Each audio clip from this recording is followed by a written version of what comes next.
Hello friends, welcome to our YouTube channel WB rankers. WB rankers YouTube চ্যানেলে তোমাদের সবাইকে জানাই স্বাগত। তো তোমরা সকলেই জানো যে তোমাদের কেপি কনস্টেবলের ফাইনাল রেজাল্ট কিন্তু 9 ফেব্রুয়ারি ডব্লিউবিপিআরবির অফিসিয়াল ওয়েবসাইটে সন্ধ্যা 6টার সময় পাবলিশড হয়ে গেছিলো। আমরা কিন্তু সেই দিনকার দুপুরবেলা তোমাদের ভিডিও করে জানিয়ে দিয়েছিলাম যে তোমাদের রেজাল্ট কিন্তু আজকে সন্ধ্যার সময় পাবলিশড হতে চলেছে। তো সেটা কিন্তু মিলে গেল, ঠিক আছে। এবার আসি যে তোমরা যারা ফাইনাল সিলেকশন পেয়েছো কেপি কনস্টেবলে, মেল ও ফিমেল, তাদের জন্য রইল অনেক অনেক শুভকামনা এবং তোমাদের নতুন জীবন অনেক সুখময় হয়ে উঠুক। ডব্লিউবি র্যাঙ্কার্স ইউটিউব চ্যানেলের পক্ষ থেকে আমরা এই শুভকামনাই করব। এবার আসি তোমাদের কেপি কনস্টেবলের ফাইনাল রেজাল্টের কাট অফ নিয়ে। তো কেপি কনস্টেবলের ফাইনাল রেজাল্ট পাবলিশড হওয়ার আগেই কিন্তু আমরা কেপি কনস্টেবলের ফাইনাল যে মেরিট সেটি কত যেতে পারে সেই নিয়ে কিন্তু একটি এক্সপেক্টেড কাট অফের ভিডিও তৈরি করেছিলাম। সেই ভিডিওতে কিন্তু অনেকেই অনেক গালাগালি দিয়েছিলে, বাট আমরা এখন দেখাবো যে আমাদের কাট অফ কত পার্সেন্ট হুবহু মিলে গেল। এবং এর আগে আমরা ডব্লিউবিপি কনস্টেবলের কাট অফের ভিডিও তৈরি করেছিলাম, সেটি যেমন হুবহু মিলে গেছিলো, এটিও কিন্তু 99% হুবহু মিলে গেল। তো চলো এবার আমরা দেখে নেব যে আমাদের তৈরি করা কাট অফটি কত ছিল এবং তোমাদের ফাইনাল কাট অফ কেপি কনস্টেবলে কত গেছে। তো চলো দেখে নেওয়া যাক। তো ফ্রেন্ডস, প্রথমে আসি যে মেল ফাইনাল মেরিট আমরা কত বলেছিলাম এবং ফাইনাল মেরিট কত গেছে। তো কেপি কনস্টেবলে মেল ক্যান্ডিডেটদের কাট অফ কিন্তু আমরা বলেছিলাম ইউআর ক্যান্ডিডেটের 68 থেকে 69 এর মধ্যে থাকতে পারে এবং প্লাস মাইনাস 1 হতে পারে এখান থেকে। তো ইউআরদের কাট অফ গেছে কিন্তু 71, তোমরা দেখতে পাচ্ছ প্রায় কিন্তু মিলে গেছে, ঠিক আছে। আমি বলবো না যে 100%ই মিলে গেছে, কারণ কোনো কাট অফই মানে ফাইনাল রেজাল্ট পাবলিশড হওয়ার আগে যতই অ্যানালাইসিস করো না কেন সেটি যে 100%ই মিলে যাবে তার কোনো নিশ্চয়তা নেই। এটা কিন্তু অনেক কিছু দেখে অ্যানালাইসিস করে বানানো ছিল, ঠিক আছে। তাই হুবহু যে মিলে যাবে তার কোনো নিশ্চয়তা নেই, বাট 99% মিলে গেছে এটুকু বলতে পারি। এরপর ওবিসি বিদের মেল ক্যান্ডিডেটদের কাট অফ আমরা বলেছিলাম 66 থেকে 67 এর মধ্যে থাকতে পারে এবং প্লাস মাইনাস 1 যেতে পারে।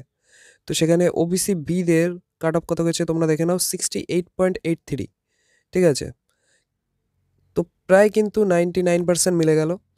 ওবিসি এর কাট অফ আমরা যেটা বলেছিলাম 59 থেকে 60-র মধ্যে থাকতে পারে, প্লাস মাইনাস 1 হতে পারে। সেখানে ওবিসির কাট অফটা একটু বেশি গেছে, এখানে তোমরা ধরতে পারো 64.5, এখানে ধরতে পারো 90% মিলেছে।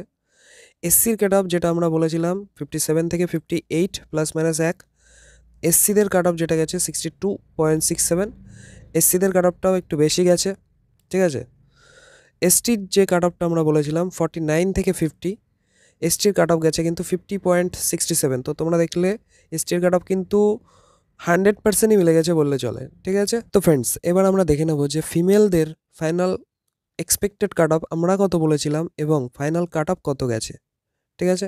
ফিমেলদের কাট অফটা কিন্তু আমাদের প্রায় 99% মিলে গেছে। তো তোমরা এখানে দেখতে পাচ্ছ ফিমেলদের আমরা ইউআর কাট অফ যেটি বলেছিলাম 56 থেকে 57 এর মধ্যে থাকতে পারে এবং প্লাস মাইনাস 1 হতে পারে। সেখানে ইউআরের কাট অফ গেছে কিন্তু 58.83, ঠিক আছে। প্রায় কিন্তু 99% মিলে গেল। তো ফ্রেন্ডস, এরপর দেখে নাও ওবিসি বিদের কাট অফ আমরা যেটা বলেছিলাম 53 থেকে 54 এর মধ্যে থাকতে পারে, এর থেকে প্লাস মাইনাস 1 হতে পারে। ওবিসি বিদের যে কাট অফটা গেছে সেটা কিন্তু 55.75, প্রায় কিন্তু 95% মিলে গেছে। এরপর ওবিসি এদের যে কাট অফটা আমরা বলেছিলাম ফিমেলের 45 থেকে 46 এর মধ্যে থাকতে পারে, প্লাস মাইনাস 1 হতে পারে। ওবিসি এদের কাট অফ কিন্তু 47.08, এটা কিন্তু বলা যায় যে 99% মিলে গেছে। এসসিদের যে কাট অফটা আমরা বলেছিলাম ফিমেলের 50 থেকে 52 এর মধ্যে থাকতে পারে, এসসিদের যে কাট অফটা গেছে 54.33, এটা কিন্তু বলবো 95% মিলে গেছে। এবং এসটি ফিমেলদের যে কাট অফটা আমরা বলেছিলাম 45 থেকে 47 এর মধ্যে থাকতে পারে এবং প্লাস মাইনাস 1 হতে পারে। তো এসটিদের যে কাট অফটা গেছে সেটা কিন্তু 50.92, এসটিদের কাট অফটা কিন্তু 90% মিলে গেল, ঠিক আছে।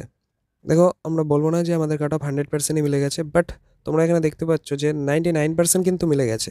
এর আগে ডব্লিউপি কনস্টেবলেরও কাট অফের ভিডিও তৈরি করেছিলাম, সেটাও কিন্তু হুবহু মিলে গেছিলো। তো আজকের ভিডিও এই পর্যন্তই। তোমাদের যদি এই ভিডিওটি ভালো লেগে থাকে এবং তোমরা যদি এরকমই ভিডিও আরও পেতে চাও তাহলে চ্যানেলটিকে সাবস্ক্রাইব করে রাখো এবং ভিডিওটিকে একটি লাইক করে দিও এবং বন্ধুদের সাথে শেয়ার করে দিও, ঠিক আছে।